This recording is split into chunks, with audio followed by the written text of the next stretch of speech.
दोस्तों, ये कहानी है एक छोटे से शहर की, जहां एक पुरानी मॉर्चुअरी के दरवाजे रात के अंधेरे में खुद ब खुद खुलने लगते हैं। शवों के बीच कुछ ऐसा होता है जिसे देखकर किसी की भी रूह कांप जाएगी। कहानी की शुरुआत एक छोटे लड़के से होती है जो साइकिल पर अखबार बांट रहा है। जब वह आखिरी घर पर पहुंचता है तो उसे पता चलता है कि इस घर का अखबार बहुत समय से किसी ने नहीं लिया है। जिज्ञासा के चलते लड़का खुद को रोक नहीं पाता और देखने चला जाता है। जब वह दरवाजे के सामने पहुंचा तो पहले वो उस दरवाजे की एक खिड़की से झांकने की कोशिश करता है। जब वह कैमरा निकालकर अंदर एक फोटो खींचने की कोशिश कर रहा था, तभी अचानक उसे किसी की आंखें दिखाई पड़ी और दरवाजे का हैंडल धीरे से घूमते हुए अपने आप खुल गया। जब उसने देखा कि अंदर से एक बहुत ही अजीब बूढ़ा आदमी उसके सामने आ खड़ा था, लड़का बूढ़े आदमी का चेहरा देखता है तो डर के मारे कैमरा वही छोड़कर भाग जाता है। असल में यह विला इस छोटे से शहर का मुर्दा घर है। चलते हैं अगले सीन पर। अंदर वो बूढ़ा आदमी एक बच्चे के लिए शोक सभा आयोजित करने में लगा था। जब अंतिम संस्कार खत्म होता है तो बूढ़ा बच्चे के परिवार को विदा कर वह दरवाजा बंद करने की तैयारी कर रहा होता है। तभी बाहर अचानक से बिजली कड़कने लगती है, जैसे कुछ बुरा होने वाला हो। जब वो दरवाजा बंद करके अंदर आता है तो देखता है कि एक औरत बच्चे की लाश के सामने खड़ी है और यह महिला हमारी मुख्य किरदार जीना है। बूढ़ा इस समय सोचता है कि वह शायद मरे हुए बच्चे की कोई रिश्तेदार होगी। जीना कहती है कि उसने दरवाजे पर लगे भर्ती के विज्ञापन को देखकर अंदर आई है, लेकिन वह सुनिश्चित नहीं है कि यहाँ भर्ती हो रही है या नहीं। बूढ़ा व्यक्ति संतोषजनक तरीके से कहता है कि हाँ, हम हमेशा भर्ती कर रहे हैं। बूढ़ा जीना को उनके कार्यस्थल के माहौल से जल्द ही परिचित कराने के लिए उसे कुछ सच्ची घटनाएं सुनाने का फैसला करता है, ताकि वो देख सके कि वह यहाँ काम करने के लिए मानसिक रूप से तैयार है भी या नहीं। इसलिए बूढ़े ने पहली कहानी सुनाना शुरू किया। यह कहानी एक जूलियन नाम की लड़की की है। एक दिन वह एक पार्टी में शामिल हुई थी। बाहर से तो वह बहुत ही शानदार कपड़े पहने थी, लेकिन असल में वह एक चोर होती है। जब वह बाथरूम इस्तेमाल करने पहुंची तो उसे स्विच पर कुछ चिपचिपा महसूस हुआ, लेकिन जूलियन ने इस पर ध्यान नहीं दिया और बाथरूम में बैठकर शांति से अपनी वाइन खत्म करने लगी। फिर वो आज रात की कमाई को ध्यान से देखती है और धीरे धीरे उन पैसों को अपने पास रख लेती है। फिर वह आईने के सामने जाकर अपना मेकअप ठीक करके वहां से जाने की तैयारी करती है, लेकिन वह आईने के पीछे लगी चीज देखकर आकर्षित हो गई और वह कैबिनेट का दरवाजा खोलने की कोशिश करती है, लेकिन वो आसानी से नहीं खुलता। फिर जूलियन अपने पास से एक पिन निकालती है और बहुत ही आसानी से दरवाजे का ताला खोल देती है। दरवाजा तो खुल जाता है, लेकिन जूलियन के हाथ पर एक जोर की चोट लग गई थी। जब जूलियन अपने घाव का इलाज कर रही थी, तभी अचानक खुला हुआ दरवाजा अपने आप बंद हो गया। जूलियन डरने के बजाय उसे देख और भी जिज्ञासु हो जाती है, लेकिन इस बात से अनजान कि उसका सामना किसी भयानक चीज से होने वाला है। वह जोर से दरवाजा खोलती है तो अंदर का दृश्य देखकर वह पछताने का समय भी नहीं ढूंढ पाई। अंदर एक भयानक राक्षस रहता है। जूलियन डर के मारे दरवाजा बंद कर देती है, लेकिन इस समय दरवाजा बंद करने की ताकत दरवाजा खोलने से कई ज्यादा है और जैसे ही अंदर का राक्षस शांत हो गया तो वह चुपचाप वहां से निकलना चाहती थी। पर जैसे ही जूलियन कुछ कदम चलती है, उसने जो घड़ी चुराई थी वह अचानक जमीन पर गिर जाती है और तभी कैबिनेट में छिपा राक्षस अचानक बाहर निकल आता है और उसे अपने पीछे देख जूलियन अपनी जान बचा भागने लगती है।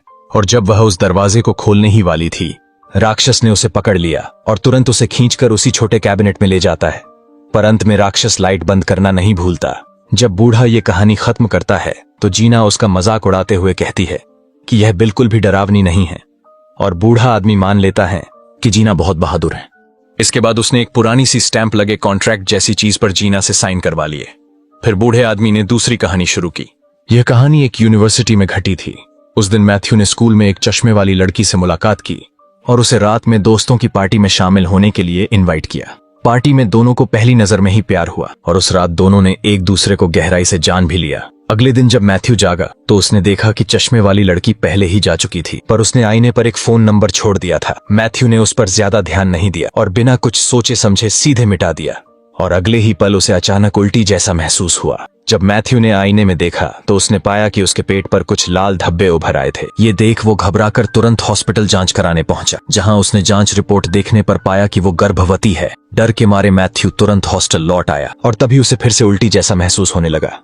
मैथ्यू ने देखा कि अचानक उसका पेट बहुत तेजी से बढ़ रहा है। तभी उसे चश्मे वाली लड़की के छोड़े गए फोन नंबर की याद आई। हालांकि उसे नंबर ढूंढने में परेशानी हुई, लेकिन कई बार गलत नंबर मिलाने के बाद आखिरकार उसने चश्मे वाली लड़की को ढूंढ लिया। पता मिलने के बाद मैथ्यू तुरंत चश्मे वाली लड़की के घर पहुंच गया। मैथ्यू को देखकर चश्मे वाली लड़की के माता पिता का व्यवहार ऐसा था जैसे उन्हें पहले से ही उसका इंतजार था। जब मैथ्यू ने गुस्से में चश्मे वाली लड़की से पूछा कि उसके साथ ऐसा क्यों हो रहा है, तो लड़की ने गुस्से में कहा कि जब मैथ्यू उस रात लड़की के साथ प्यार भरी बातें कर रहा था तो उसने क्यों चुपके से छाता छिपा लिया था और लड़की के साथ ऐसा किया, इसलिए उसे लड़के के साथ ये करना पड़ा। लेकिन अब स्थिति ऐसी हो गई थी कि कुछ भी ठीक नहीं हो सकता था। इस समय मैथ्यू केवल प्रार्थना कर सकता था कि बच्चा सुरक्षित जन्म ले, लेकिन आदमी कैसे बच्चा पैदा कर सकता है। मैथ्यू की दर्द भरी चीखों के साथ बच्चा तो पैदा हो गया, लेकिन मैथ्यू तब तक दुनिया छोड़ चुका था। इसके बाद चश्मे वाली लड़की की माँ बच्चे को लेकर ऊपर चली गई। जब उसने बच्चे को पालने में बड़े प्यार से रखा और मुड़कर जाने लगी तो गलती से एक खिलौने पर पैर रख दिया और लड़खड़ा गई, और साथ ही वहाँ दर्जनों बच्चों की आवाज सुन वो वहाँ से भाग गई। जब बूढ़ा आदमी यह कहानी खत्म कर चुका तो जीना इस काम के बारे में और भी उत्सुक हो गई। फिर बूढ़ा आदमी जीना को तहखाने में ले गया। जब वे एक लाश के पास पहुंचे तो बूढ़ा आदमी तीसरी कहानी सुनाने लगा। यह कहानी एक दाढ़ी वाले आदमी की थी जो हर दिन अपनी कोमा में पड़ी पत्नी की देखभाल करता था। वह अपनी पत्नी की बहुत अच्छे से देखभाल कर रहा था और ऐसा वह 10 साल से अधिक समय से कर रहा था। एक तूफानी रात में जब दाढ़ी वाला आदमी सब्जी खरीदकर घर लौट रहा था तो सीढ़ियों पर उसकी मुलाकात उसी बिल्डिंग की एक बूढ़ी औरत से हुई। बिना किसी कारण के बूढ़ी औरत ने दाढ़ी वाले आदमी से अपने पति की मृत्यु के बाद की बातें बतानी शुरू कर दी। उसने कहा कि उसके पति की मृत्यु के बाद उसने दुनिया की सैर करना शुरू कर दिया है, विभिन्न सुंदर दृश्यों को देखा और किसी भी बोझ और जिम्मेदारी से मुक्त हो गई है। आदमी उसकी इस तरह की बात सुन थोड़ा परेशान हुआ क्योंकि उसने 10 सालों के अंदर कभी ऐसा जीवन नहीं जिया था। ऐसी बात सुन उसके मन में भी बुरे विचार उठने लगे क्योंकि अपनी पत्नी की देखभाल में दाढ़ी वाले आदमी ने सारी संपत्ति खो दी थी। अगले दिन जब डॉक्टर उसकी पत्नी की जांच करने के लिए घर आए तो उसने डॉक्टर से पत्नी के लिए दर्द निवारक दवाएं लिखने को कहा। डॉक्टर ने समझाते हुए दाढ़ी वाले आदमी को बताया कि दवाओं का अत्यधिक उपयोग न करें क्योंकि दवाओं का प्रभाव बहुत मजबूत है और अत्यधिक सेवन से व्यक्ति की जान भी जा सकती है। उस रात आदमी ने अपनी पत्नी के लिए एक शानदार भोजन तैयार किया था, लेकिन उसकी पत्नी खा नहीं सकती। तभी दाढ़ी वाले आदमी ने अपनी पत्नी को एक गिफ्ट देने का फैसला किया जो उसकी पत्नी का पसंदीदा एक एंटीक खरगोश था। इसके बाद उसने दवाएं निकाली और सीधे अपनी पत्नी के भोजन में डाल दी और उसे खिलाना शुरू कर दिया। लेकिन अचानक उसकी पत्नी ने दाढ़ी वाले आदमी को पकड़ ली। पत्नी की प्रतिक्रिया देखकर दाढ़ी वाले आदमी ने सोचा कि उसकी बीमारी में सुधार हो रहा है। फिर उसने जल्दी से पत्नी को खिलाई गई दवाओं की उल्टी कराने के लिए प्राथमिक चिकित्सा अपनाई। जब दाढ़ी वाला आदमी पास में पछता रहा था तो उसकी पत्नी अचानक मेज पर गिर गई। जब दाढ़ी वाले आदमी ने उसे उठाया तो मेज पर रखा खरगोश सीधे उसकी पत्नी के सिर में घुस चुका था। डर के मारे दाढ़ी वाले आदमी ने तुरंत एक लकड़ी का बक्सा खींचा। बक्से का आकार उसकी पत्नी से मेल नहीं खाता था। जब वह हाथ बढ़ाने ही वाला था तभी उसकी पत्नी अचानक फिर से जिंदा हो पड़ी। फिर उसने बिना किसी हिचकिचाहट के अपनी पत्नी पर मशीन चला दी। वह डरते डरते लिफ्ट में बैठकर उसे बाहर ले जाने लगा, लेकिन नीचे जाते समय लिफ्ट अचानक रुक गई। बक्से से बड़ी मात्रा में टमाटर का रस निकलने लगा। जब दाढ़ी वाले आदमी को समझ नहीं आया कि क्या करना है तो बक्सा अचानक खुल गया और लिफ्ट भी तेजी से नीचे जाने लगी। जब दाढ़ी वाले आदमी ने शीशे से बाहर देखा तो उसने अपनी पत्नी के साथ बिताए अच्छे समय को देखा। अचानक लिफ्ट ने गुरुत्वाकर्षण खो दिया। दाढ़ी वाला आदमी हवा में तैरने लगा और उसकी पत्नी बक्से से उठ खड़ी हुई और उसने दाढ़ी वाले आदमी को शादी की अंगूठी पहनाई। वह चाहती थी कि दाढ़ी वाला आदमी शादी के समय कही बात को पूरा करे, चाहे कोई भी परिस्थिति हो, वे कभी अलग न हो।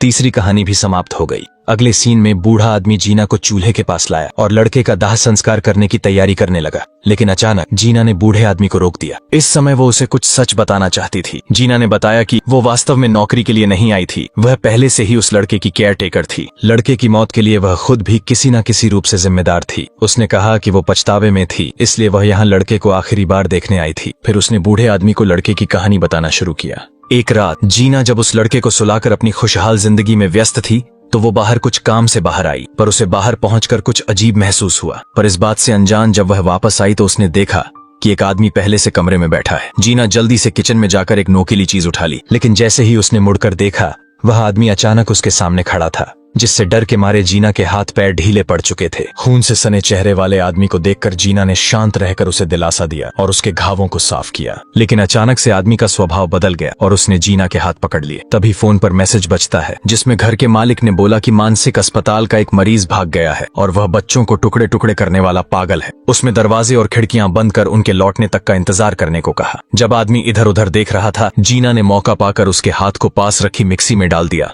लेकिन आदमी ने उसे एक धक्का मारकर दूर फेंक दिया। फिर आदमी कमरे में छोटे लड़के को ढूंढने गया, लेकिन जब वह कमरे में पहुंचा तो उसने देखा कि लड़का वहां नहीं है।